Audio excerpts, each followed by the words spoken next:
Wherever you go, whatever you do, throw a little at it. Omax, Vest and Briefs.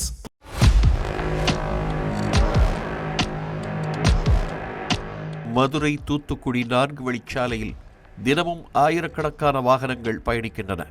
அந்த சாலையோரத்தில் மதுரை மாநகராட்சி 89வது வார்டுக்கு உட்பட்ட Chintamani tollgate அருகே சுமார் 10 ஏக்கர் பரப்பளவில் மருத்துவ கழிவுகளும் இறைச்சி கழிவுகளும் மலைபோல் குவிந்து கிடப்பதாக பொதுமக்கள் குற்றம் சாட்டுகின்றனர்.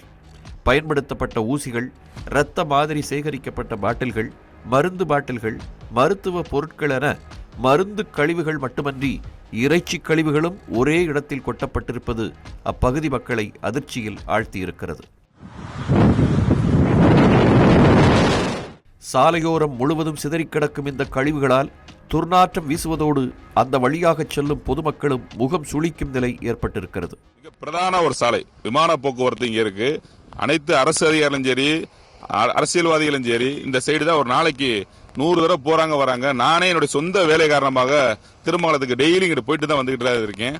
இந்த இடத்துல ஒரு மருத்துவ கழிவையும் இந்த மாட்டு இறைச்சி, ஆட்டு இறைச்சி, கோழி இறைச்சி போன்ற இறைச்சிகளையும் கொட்டுவதாலும் இந்த பகுதியில் புகழ்பெற்ற மருத்துவமனைகள்லாம் இருக்கு. இந்த மருத்துவமனைக்கு வர்றவங்க தன்னுடைய நோயை குணப்படுத்த வராங்களே தவிர்த்து இங்க இருக்க சீர்கேடுகளால நோயை வாங்கிட்டு போய் திரும்ப அவங்க நல்லபடியா ஒரு ஆரோக்கியமான வாழ முடியுமா அப்படின்னு கேட்டா வாழ முடியல.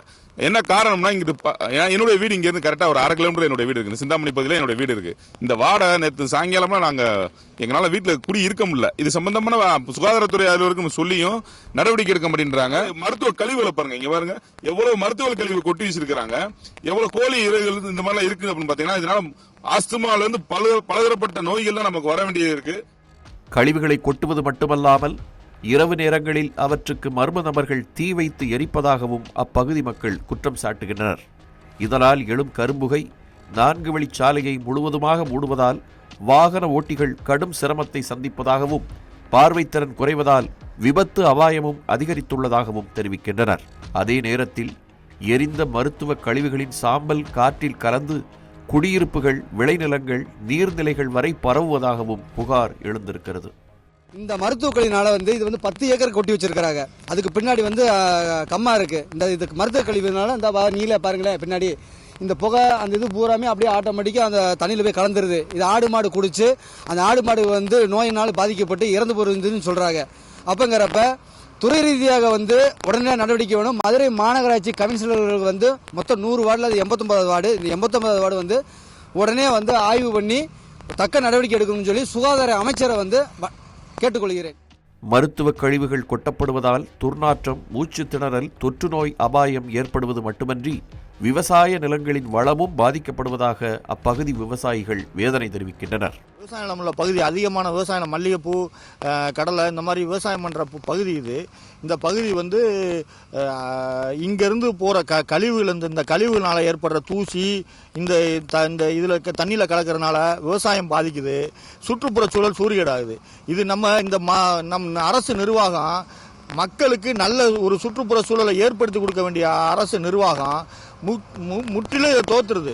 இதை பார்த்தீங்கன்னா அந்த கழிவுகளை அப்புறப்படுத்துறதுல கொண்டு ஏதோ ஒரு இடம் கிடைக்கிற இடத்துல கொட்டி அதை எரிச்சு மக்களுக்கு மேலும் அதை நோயையும் துன்பத்தையும் கொடுக்குற அளவுக்கு தான் இந்த அரசாங்க நிர்வாகம் வேலை செஞ்சுக்கிட்டு இருக்கு.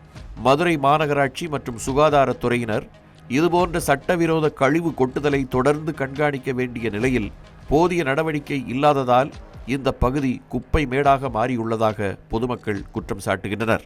குறிப்பாக தமிழக சட்டத்துறை மற்றும் மின்சாரத்துறை அமைச்சர் நிர்மல்குமாரின் சொந்த தொகுதியிலேயே இந்த நிலை நீடிப்பதால் சம்பந்தப்பட்ட அதிகாரிகள் உடனடியாக ஆய்வு நடத்தி நடவடிக்கை எடுக்க வேண்டும் என்ற கோரிக்கை வலுத்திருக்கிறது. தமிழ் ஜனம் செய்திகளுக்காக மதுரையில் இருந்து ஒளிப்பதிவாளர் நவீன்குமாருடன் செய்தியாளர் நாகேந்திரன். இந்த மாதிரி யூஸ்ஃபுல்லான இன்ஃபர்மேஷன்ஸை தெரிஞ்சுக்க தமிழ் ஜனம் சேனலை சப்ஸ்கிரைப் பண்ணுங்க.